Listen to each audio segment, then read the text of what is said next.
Cinema शौकीन सबका स्वागत करता है। आज हम बात करने वाले हैं सिक्योरिटी के बारे में। ये कहानी है ईडी की, जो कभी मरीन ऑफिसर हुआ करता था, लेकिन अभी वो एक मॉल में सिक्योरिटी गार्ड की नौकरी करता है। लेकिन एक रात यहाँ पे कुछ ऐसा होता है कि ईडी को अपना असली रूप दिखाना पड़ता है। कहानी की शुरुआत होती है और हम ईडी को देखते हैं। ईडी अपनी गाड़ी में बैठा हुआ है और अभी वो एक नौकरी की तलाश में निकला है, क्योंकि उसकी भी कुछ जरूरतें हैं जिन्हें उसे पूरा करना है। फिर एक के बाद वो एक ऐसे ही दफ्तर में जाते रहता है नौकरी के लिए, लेकिन हर जगह से उसे मना कर दिया जाता है। वो जहाँ भी जाता है अपने बारे में पूरी जानकारी बताता है कि वो मरीन कॉर्प में हुआ करता था। वो 3 बार टूर पर भी जा चुका है और हर बार उसका रिकॉर्ड बहुत ही अच्छा है, लेकिन अभी वो मरीन कॉर्प से रिटायर हो चुका है, इसीलिए उसे नौकरी की जरूरत है। फिर इन सारी बातों को सुनने के बाद ये लोग ईडी को कहते हैं कि तुम ओवर क्वालिफाइड हो और हमारे पास तुम्हारे लिए कोई भी नौकरी नहीं है। तब ईडी ऐसे ही भटकते रहता है और 1 साल तक उसे कहीं भी नौकरी नहीं मिलती है। इसी बीच वो अपने परिवार से भी दूर होने लगता है। लेकिन अगली बार वो जैसे ही जाकर के एडमिनिस्ट्रेटर से मिलता है और बाहर आता है,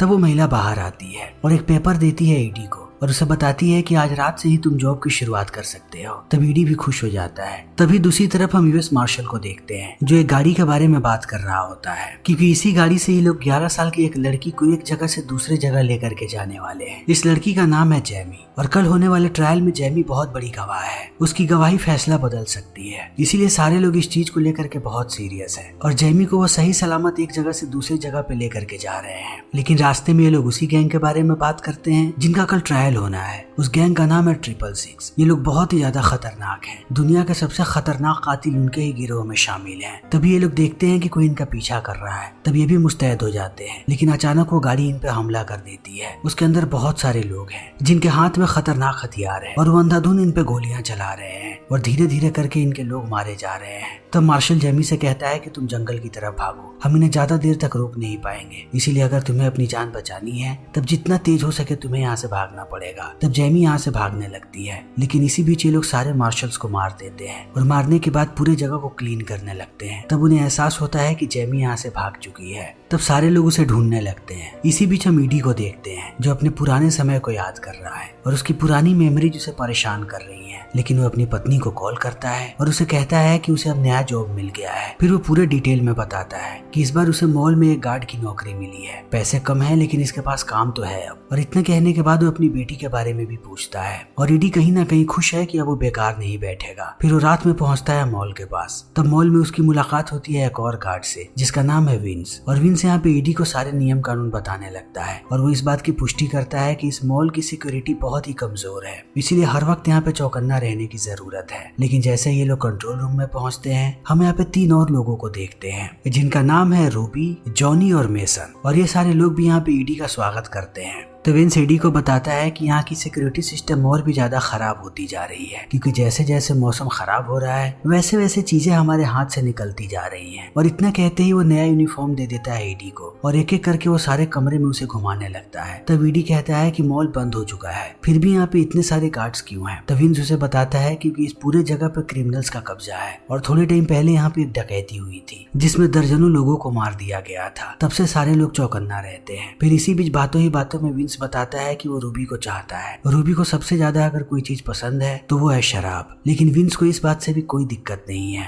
और इतना कहने के बाद विंस यहाँ से चला जाता है। तब ईडी अकेला ही मॉल में घूमने लगता है। इसी बीच वो देखता है कि दरवाजे पे एक छोटी सी लड़की खड़ी है जो दरवाजा पीट रही है। दरवाजे पे जैमी होती है। उसकी हालत बहुत ही ज्यादा खराब है क्योंकि बाहर बहुत ही ज्यादा ठंड है। तब ईडी भी आता है दरवाजे पे और बिना कुछ सोचे समझे वो दरवाजा खोल देता है और जैमी से बात करने की कोशिश करता है, लेकिन जैमी कुछ बोलती उससे पहले वो बेहोश होकर के नीचे गिर जाती है। तब ईडी उसे संभालता है और अंदर लेकर के आता है और सोफे पे सुला देता है। लेकिन अब ये भी चिंतित हो रहे हैं जैमी को लेकर के, क्योंकि सारे लोगों को पता नहीं है कि जैमी यहाँ पे कैसे आई और वो कौन है। फिर ये लोग निश्चय करते हैं कि ये पुलिस वालों को यहाँ पे बुलाएंगे। लेकिन जैसे ही ये लोग अपना फोन बाहर निकालते हैं, इन्हें पता लगता है कि किसी के भी फोन में नेटवर्क नहीं है और यहाँ तक कि टेलीफोन की भी लाइन काट दी गई है। लेकिन ये लोग इस बारे में ज्यादा नहीं सोचते। तभी फिर से इनका दरवाजा बजता है। फिर ये लोग जैसे ही दरवाजे पे जाते हैं, इन्हें वहाँ पे चार्ली नाम का एक आदमी नजर आता है जो अपने आप को जैमी का पिता बताता है और कहता है कि मैं उस लड़की को लेने आया हूँ। तब सारे लोग उसकी बातों पर विश्वास कर लेते हैं और ये जैमी को अंदर से ले आते हैं। लेकिन अब ईडी को शक होने लगता है, इसीलिए वो चार्ली से सवाल जवाब करता है। लेकिन एक वक्त के बाद वो भी ज्यादा दिमाग नहीं लगाता और ये लोग दरवाजा खोल देते हैं। इसी बीच जेमी को होश आ जाता है, लेकिन जेमी जैसे ही चार्ली को देखती है वो डर करके चिल्लाने लगती है। तब ईडी का शक यकीन में बदल जाता है, इसीलिए वो दरवाजा बंद कर देता है और कहता है कि जब ये बच्ची यहाँ पे आई थी तब भी बहुत ही ज्यादा डरी हुई थी। मैं इस बच्ची को तुम्हारे हवाले नहीं कर सकता। तब हमें पता लगता है कि चार्ली एक गैंगस्टर है, 666 गिरोह का वही मुखिया है। फिर चार्ली यहाँ पे गेम खेलना शुरू करता है और वो इन्हें अपनी बातों में फंसाने लगता है। और इसी बीच वो विंस को देखता है। तब वो अपने एक आदमी को बुलाता है और बहुत सारा पैसा दिखाता है विंस को, और एक वक्त के बाद उसे कन्विंस कर लेता है कि वो दरवाजा खोले। तो विंस दरवाजा भी खोलने लगता है, लेकिन ईडी उसे रोक देता है और कहता है कि तुम ऐसा नहीं कर सकते। तब चार्ली इस चीज को देख करके गुस्सा हो जाता है और वो ईडी को धमकी देता है कि अगर तुमने मुझे उस बच्ची को नहीं ले जाने दिया तब तुम सब लोग अपनी जान से हाथ धो बैठोगे। मैं वापस आऊंगा, मैं कैसे भी उस बच्ची को लेकर के जाऊंगा, लेकिन तब तुम लोग जिंदा नहीं रहोगे। और इतना कहते ही वापस आ जाता है और अपने सारे लोगों को इकट्ठा करता है और उन्हें कहता है कि सबसे पहले इस मॉल को चारों तरफ से घेर लो और यहाँ पे जितनी भी गाड़ियां हैं उन्हें खराब कर दो ताकि ये लोग यहाँ से भाग भी ना सके। फिर हम मॉल के अंदर जाएंगे और एक एक करके सबका खात्मा करेंगे। तभी दूसरी तरफ हम एडी को देखते हैं जो जेमी को ढूंढ रहा है,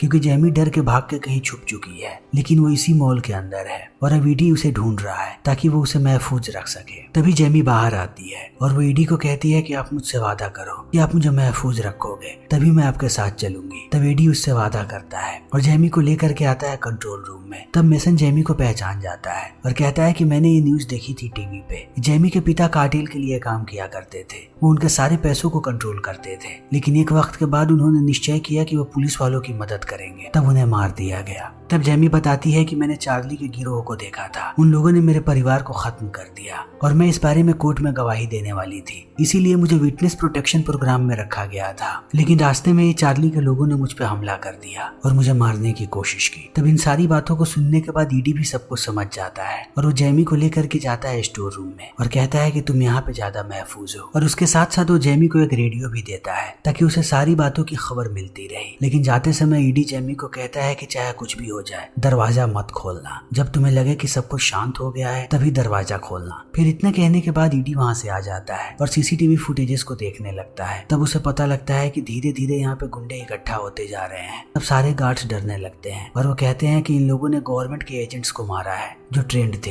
हम तो फिर भी गार्ड्स हैं, वो हम एक झटके में खत्म कर देंगे। लेकिन ईडी इन सबको समझाता है और कहता है कि वो पहले मरीन में था, इसीलिए वो जानता है कि ऐसे लोगों से कैसे निपटना है। फिर एक एक करके वो सबको आश्वासन देता है और एक वक्त के बाद सारे लोग मान जाते हैं। तब ईडी पूछता है कि इनके पास यहाँ पे क्या है। तब एक एक करके वो सारी चीजों को निकालने लगते हैं और ईडी यहाँ पे अपने हाथों से बॉम्ब बनाता है और हर जगह ये लोग जाल बिछाने लगते हैं। जितने भी एंट्रेंस पॉइंट हैं ये लोग हर जगह पे जाल बिछाते हैं ताकि वहाँ से अगर कोई अंदर आने की कोशिश करे तब इन्हें पता भी चल जाए और उनका खात्मा भी हो जाए। लेकिन दूसरी तरफ चार्ली भी अपने प्लानिंग के लिए तैयार है। वो सबसे पहले यहाँ पे एक स्नाइपर को तैनात करता है जो इन्हें पल पल की जानकारी देगा और हर एक एंट्रेंस पे वो तैनात रहेगा कि कोई भी बाहर आए तब वो उसे मार दे। और दूसरी तरफ वो एक गाड़ी को तैयार करता है कि वो एंट्रेंस को तोड़ता हुआ अंदर चला जाए। तब प्लान के मुताबिक ये लोग गाड़ी लेकर के जाते हैं दरवाजे तक, लेकिन ईडी का भी प्लान तैयार था, इसीलिए वो ऊपर से इन पे हमला कर देता है और जितने भी लोग अंदर जाने की कोशिश कर रहे थे उन सारे लोगों की मौत हो जाती है। लेकिन स्नाइपर इन पे गोलियां चलाने लगता है और इस चीज का फायदा उठा करके एक आदमी अंदर चला जाता है और अंदर जाते ही उसका सामना होता है विंस से। वो आदमी विंस पे भारी पड़ता है, फिर वो विंस की धुलाई करता है और अंत में जब वो उसे मारने वाला होता है तभी ऐन वक्त पे यहाँ पे रूबी आ जाती है और वो उस आदमी को मार देती है। तब विंस की जान बचती है। लेकिन चार्ली जानता है कि यहाँ पे बहुत ही ज्यादा कियोस हो गया और वो नहीं चाहता कि पुलिस वालों को ये बात पता लगे। तब वो अपने आदमियों को कहता है कि वो सारी चीजों को क्लीन करे ताकि अगर यहाँ पे पुलिस वाले आ जाएं तब उन्हें कोई भी सबूत न मिले और एक बार ये सब कुछ क्लीन हो जाए तब ये लोग अपने दूसरे अटैक की तैयारी करेंगे। तभी हम ईडी को देखते हैं जो बाकी सारे लोगों के साथ मिलकर के योजना बना रहा है कि उनका अगला हमला कैसा होगा, क्योंकि अगली बार वो लोग और भी ब्रूटल तरीके से हमला करेंगे। फिर वो सबको एक एक एंट्री और एग्जिट पे जाने के लिए कहता है और जॉनी को कहता है कि वो छत की तरफ जाए। अगर कोई भी पुलिस वाला यहाँ से पेट्रोलिंग पे निकले तब वो उसके ऊपर फ्लैश लाइट मारे ताकि उन्हें पता लग जाए कि हमें उनकी जरूरत है। तभी जेमी बाहर आ जाती है और कहती है कि वो भी मदद करना चाहती है। लेकिन अब चार्ली के लोग धीरे धीरे करके अंदर आ रहे हैं क्योंकि उन लोगों ने एक एंट्री पॉइंट को तोड़ दिया है। लेकिन वो जैसे ही अंदर आते हैं वो अपने सामने एक खिलौने को पाते हैं जिसको जेमी ऑपरेट कर रही है ताकि वो उन्हें गुमराह कर सके। तब चार्ली मुस्तैद हो जाता है और अपने सारे आदमियों को कहता है कि वो लोग अंदर जाएं और सबसे पहले जेमी को मारें और तब ईडी को, और जो भी ये काम करेगा वो उसे मुंह मांगा इनाम देगा। तब सारे कातिल अंदर जाने लगते हैं, लेकिन ईडी ने हर जगह यहाँ पे जाल बिछा रखा है। तब बहुत सारे लोग उस जाल में फंस भी जाते हैं। इसी बीच हम रूबी को देखते हैं जो इन कातिलों पे तीर चलाती है, लेकिन तीर का इन पे कोई असर नहीं होता। उल्टा ये लोग अंधाधुंध गोली चलाने लगते हैं रूबी पे। तब रूबी घायल हो जाती है। इसी बीच हम मेसन को देखते हैं जो एक एंट्री पॉइंट पे खड़ा है, लेकिन जैसे ही वहाँ पे कातिल आते हैं वो भी इनके जाल में फंस जाते हैं और सबकी मौत हो जाती है। तब मेसन इस चीज का फायदा उठाता है और उनकी सारे बंदूकों को ले लेता है। तब ईडी इनसे संपर्क करता है और उसे जान के बहुत खुशी होती है कि उसके साथी अभी भी सारे जिंदा हैं। वो घायल हैं लेकिन जिंदा हैं। तब ईडी मेसन को कहता है कि वो जहाँ पे है वो वहीं पे रहे। ईडी उसके पास आ रहा है, लेकिन जब ईडी वहाँ से निकलता है तब सारे कातिल उसे देख लेते हैं और अंधाधुंध उस पर गोलियां चलाने लगते हैं। इसी बीच हम पुलिस के पेट्रोलिंग वाली गाड़ी को देखते हैं जो मॉल के पास से गुजरती है। तब जॉनी इस चीज को देख लेता है, फिर वो दरवाजे के पास जाता है और वहाँ से फ्लैशलाइट जलाने की कोशिश करता है, लेकिन स्नाइपर की नजर थी इस दरवाजे पे, इसीलिए वो देख लेता है जॉनी को। तब ईडी चिल्लाने लगता है कि जॉनी दरवाजे के पास से हटे, लेकिन जॉनी कैसे भी फ्लैशलाइट जलाना चाहता है, लेकिन वो लाइट जलाता उससे पहले स्नाइपर सीधा उसके भेजे में गोली मारता है। तब यहीं पर जॉनी की मृत्यु हो जाती है और इस चीज को देख करके ईडी बहुत निराश होता है। तब वो अपने सारे साथियों को कहता है कि जल्दी ही आकर के मिलो मुझसे, ये सारे लोग टॉय फैक्ट्री के पास मिलने वाले हैं। लेकिन वहाँ जाने से पहले ईडी एक कातिल पे हमला कर देता है, फिर वो उसकी बंदूक छीनता है और उससे बाकी कातिलों को मारने लगता है। इसी बीच रूबी निकल रही होती है। तब लोग उस पे हमला कर देते हैं और वो विंस को मारने ही वाले होते हैं। तब एक बार फिर से रूबी उसे बचा लेती है। तब विंस देखता है कि रूबी घायल है, फिर वो उसे उठाता है और लेकर के भागने लगता है। तभी हम मेसन को देखते हैं जिसपे ये सारे लोग टूट पड़े हैं। फिर डर के मारे मेसन भी इन पे अंधाधुंध गोलियां चलाने लगता है। तभी ऐन वक्त पे यहाँ पे ईडी आ जाता है और वो एक एक करके सबको मारने लगता है। तब चार्ली इन सारी चीजों को देख रहा होता है सीसीटीवी कैमरा में और उसे समझ में आने लगता है कि ईडी कोई आम आदमी नहीं है।